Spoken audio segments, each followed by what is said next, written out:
Selamat pagi anak-anak, hari ini kita ada materi kimia. Materi kimia kali ini kita sudah masuk ke bab pertama, yaitu mengenai peran kimia dalam kehidupan. Untuk memulai pelajaran hari ini, alangkah lebih baik kita memulai dengan berdoa. Berdoa menurut kepercayaan dan agamanya masing-masing. Berdoa mulai.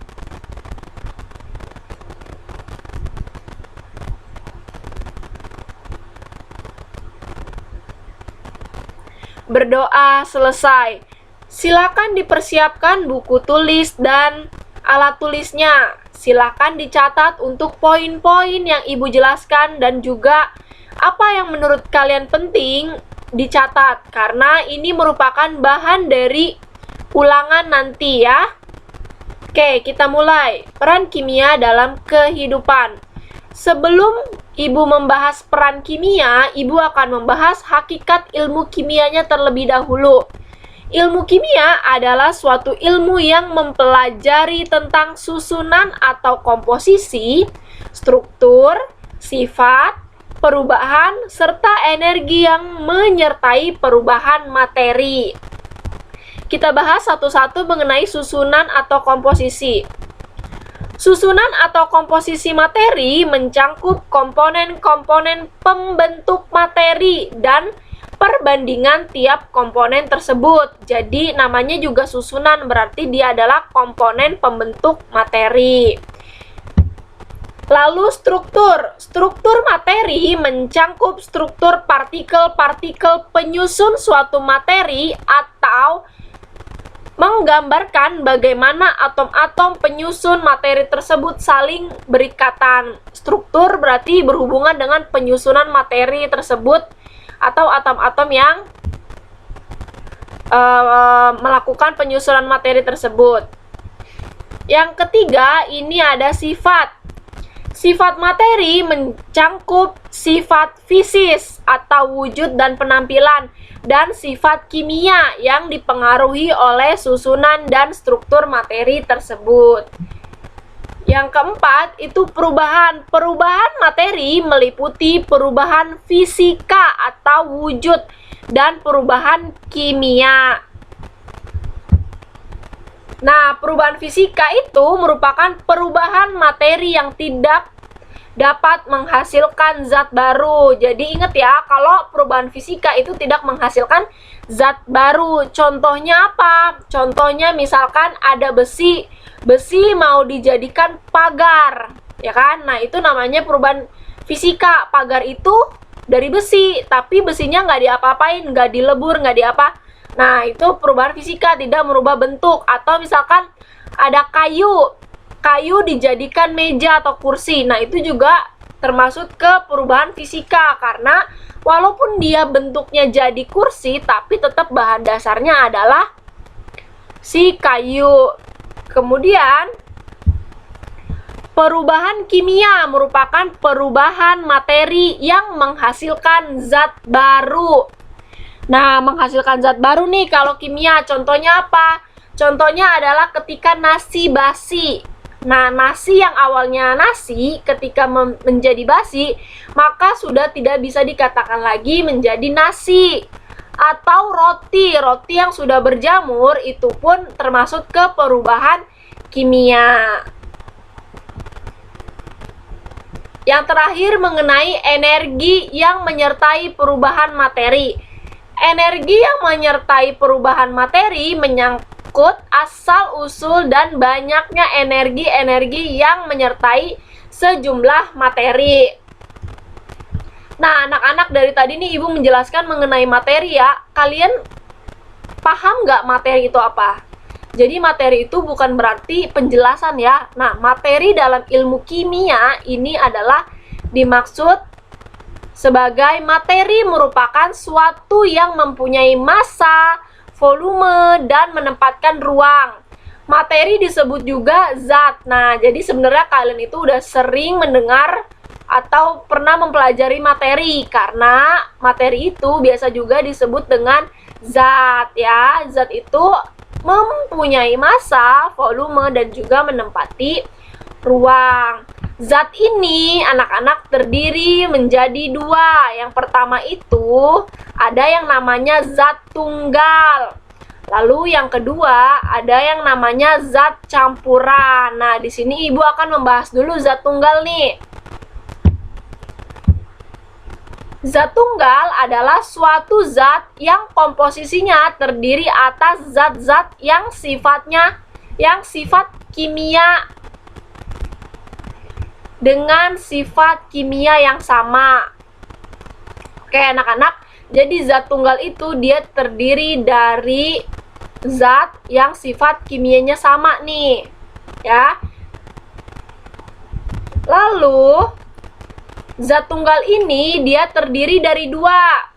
Ada unsur dan senyawa. Apakah kalian pernah belajar unsur dan senyawa? Pasti pernah ya anak-anak. Nah, unsur ini merupakan zat murni yang paling sederhana karena tidak dapat diuraikan lagi menjadi zat yang lebih sederhana. Kalian pasti unsur ini sudah belajar ya. Contohnya misalkan oksigen itu unsurnya O. Jadi unsur itu biasanya hanya satu nih. Oksigen O, hidrogen H. Ya kan, terus misalkan besi Fe. Nah, itu termasuknya ke unsur. Lalu bagaimana dengan senyawa? Nah, senyawa merupakan gabungan dari dua atau lebih unsur-unsur yang terbentuk melalui reaksi kimia. Nah, senyawa ini berarti terdiri dari beberapa unsur. Ibu mencontohkan di sini tadi unsur itu misalkan oksigen. Nah, di senyawa ini berarti oksigen bisa bereaksi dengan yang lain. Contohnya H2O berarti hidrogen oksida ya. Nah, berarti di sini senyawanya itu adalah air. Unsurnya itu ada dua, yaitu si hidrogen dan oksigen. Seperti itu. Kemudian yang ini ada zat campuran. Zat campuran itu tersendiri apa? Zat campuran itu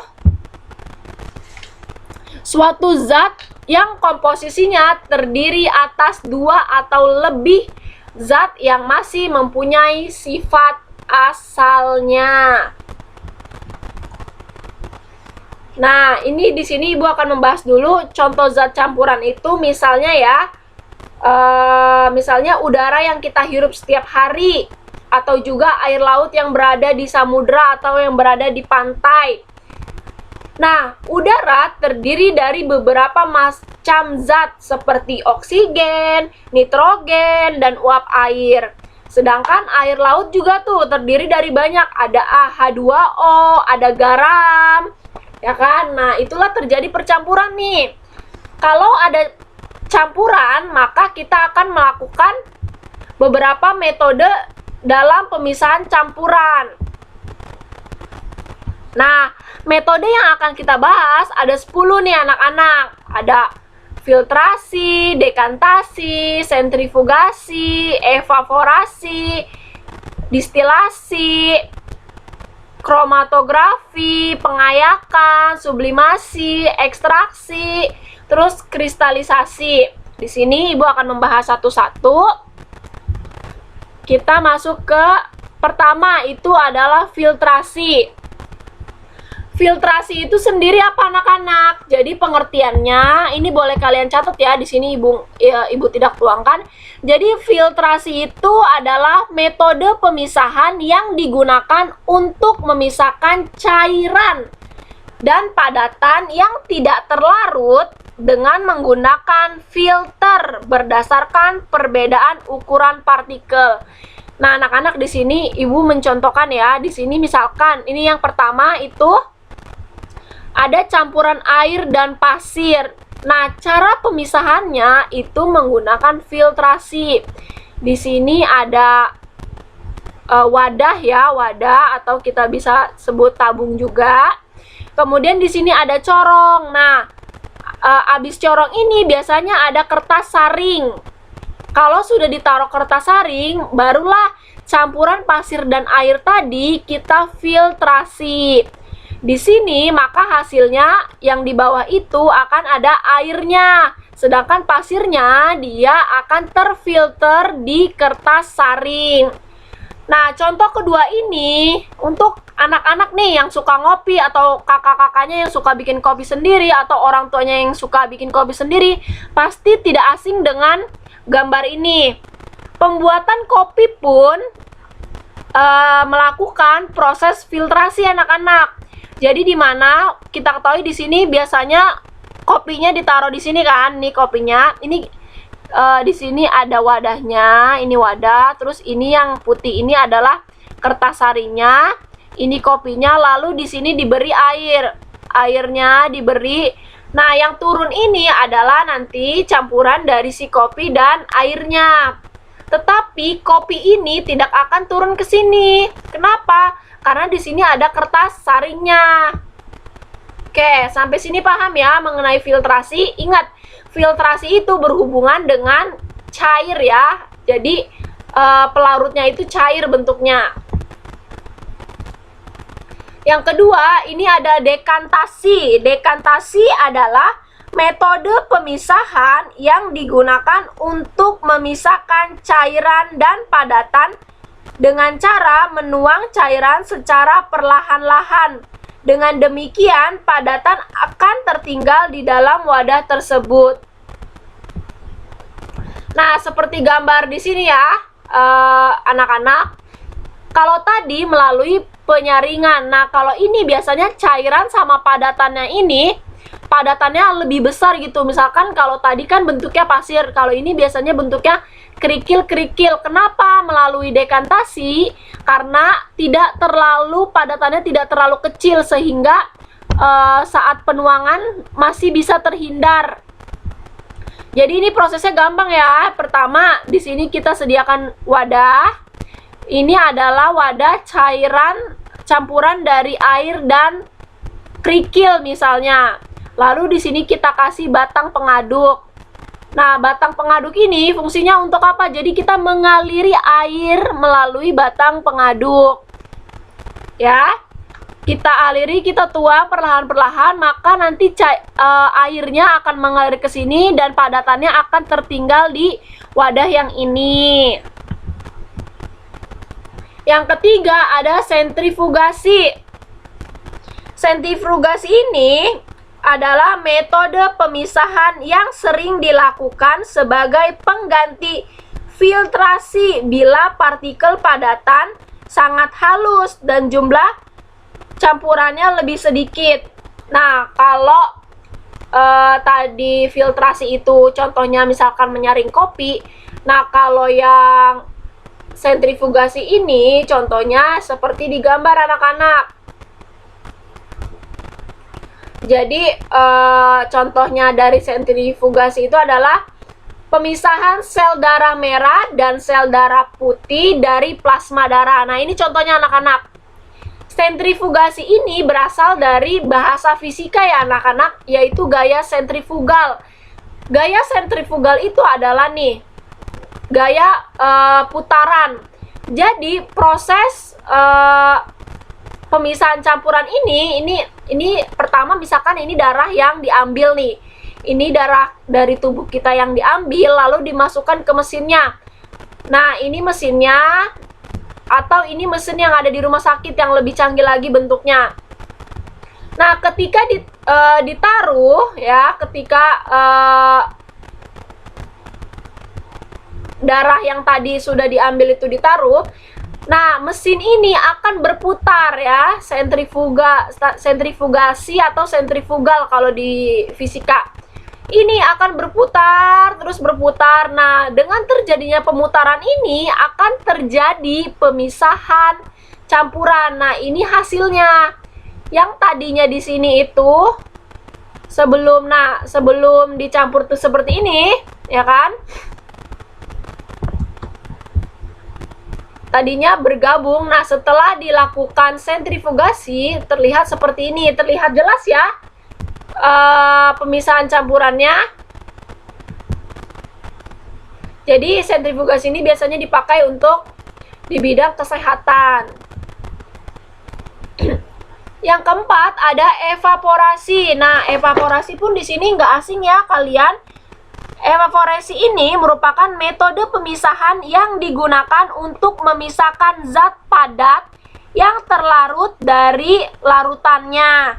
Misalnya pembuatan garam dari air laut. Nah, evaporasi ini biasa disebut juga sebagai penguapan. Contohnya, nah ini awalnya pembuatan garam itu hanya berupa larutan anak-anak. Di sini berupa larutan ya, terlihat jelas sekali ini hanya air atau larutan. Tapi evaporasi itu kan penguapan. Penguapan yang dilakukan oleh panasnya matahari. Jadi ini nanti dibiarkan seperti ini, akan terkena matahari. Maka, nah, setelah dijemur dengan matahari, maka terjadi endapan. Endapannya ini berupa garam, ya, anak-anak. Jadi proses pembuatan garam itu melalui penguapan atau evaporasi. Kemudian, yang kelima itu ada distilasi. Distilasi merupakan metode pemisahan campuran zat cair dari larutannya berdasarkan perbedaan titik didih. Nah, distilasi ini biasanya kalian sebut penyulingan. Contohnya itu adalah pada pemurnian minyak atau penyulingan minyak. Nah, di sini anak-anak, minyak yang misalkan yang baru dibuat ini kan masih tercampur dengan yang lain-lain. Nah, di sini minyaknya ditaruh, lalu di sini ada pemanas, ya, di sini ada pemanas.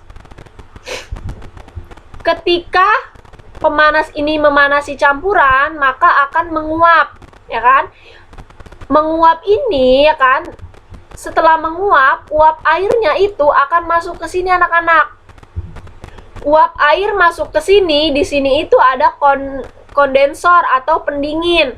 Nah, jadi ketika uap ketemu dingin maka akan mencair atau akan menjadi air. Nah, makanya setelah turun di sini akan berupa air lagi, bukan berupa uap. Ya. Nah, ini adalah minyak yang sudah murni anak-anak. Nanti sisa kotorannya atau sisa campurannya ada di sini. Kemudian selanjutnya itu ada kromatografi, yaitu metode pemisahan campuran yang terjadi karena perbedaan kelarutan zat-zat dalam pelarut, serta perbedaan penyerapan kertas terhadap zat-zat yang ingin dipisahkan.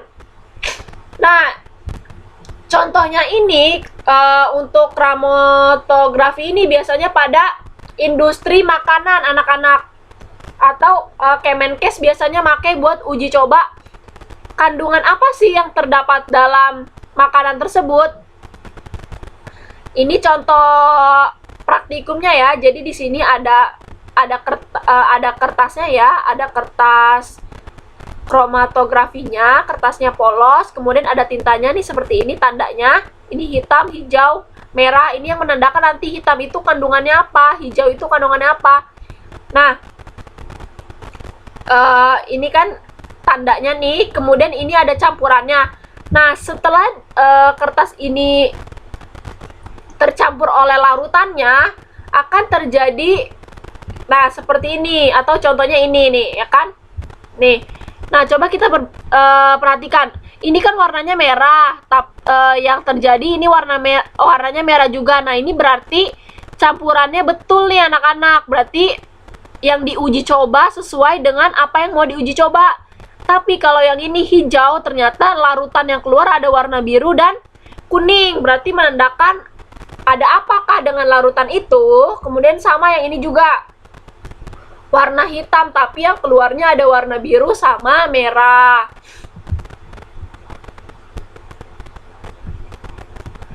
Selanjutnya pengayakan. Pengayakan ini pasti kalian tidak asing ya. Metode pengayakan ini adalah metode pemisahan campuran berupa padatan yang memiliki ukuran partikel berbeda-beda.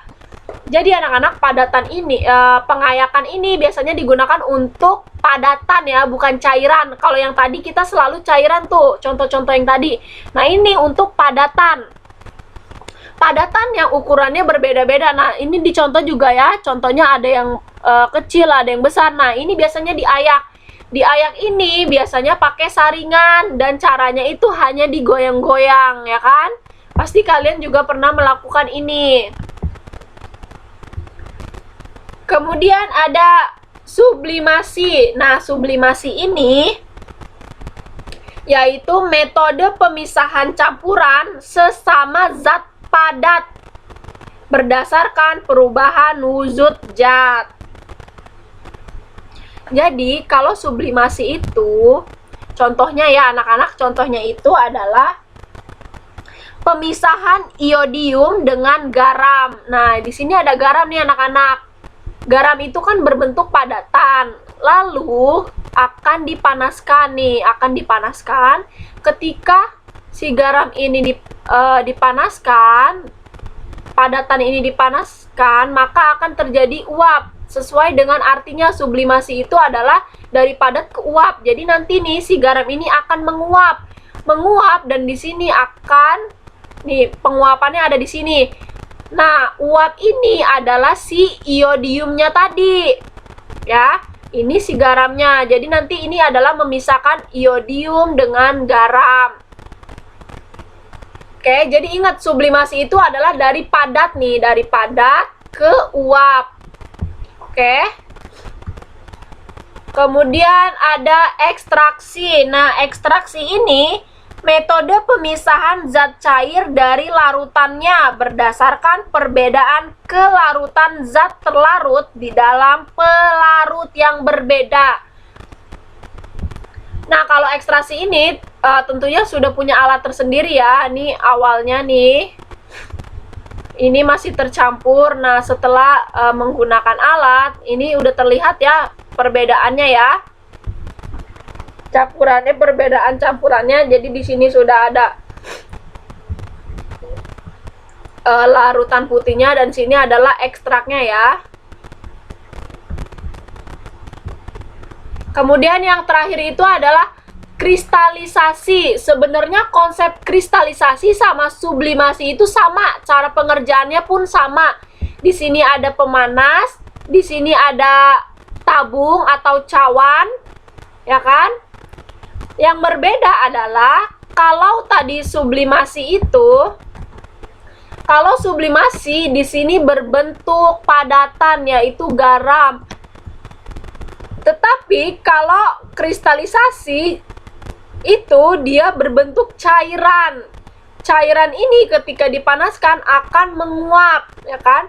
Kalau dia menguap, nanti di atas ini akan terjadi padatan. Jadi, kristalisasi ini contohnya adalah pemurnian pada garam, ya. Pemurnian pada garam. Jadi, garam yang tadi pada saat evaporasi itu kan garam yang benar-benar baru jadi, ya kan? Bisa jadi masih terdapat kotoran-kotoran. Nah, ini bisa dimurnikan melalui kristalisasi. Oke, sampai sini ada yang ingin bertanya? Bila ada penjelasan yang kurang jelas, silakan chat ke grup. Oke, selamat mencatat. Nanti catatannya akan di-upload di Google Classroom yang linknya akan Ibu bagikan. Cukup sekian dan terima kasih.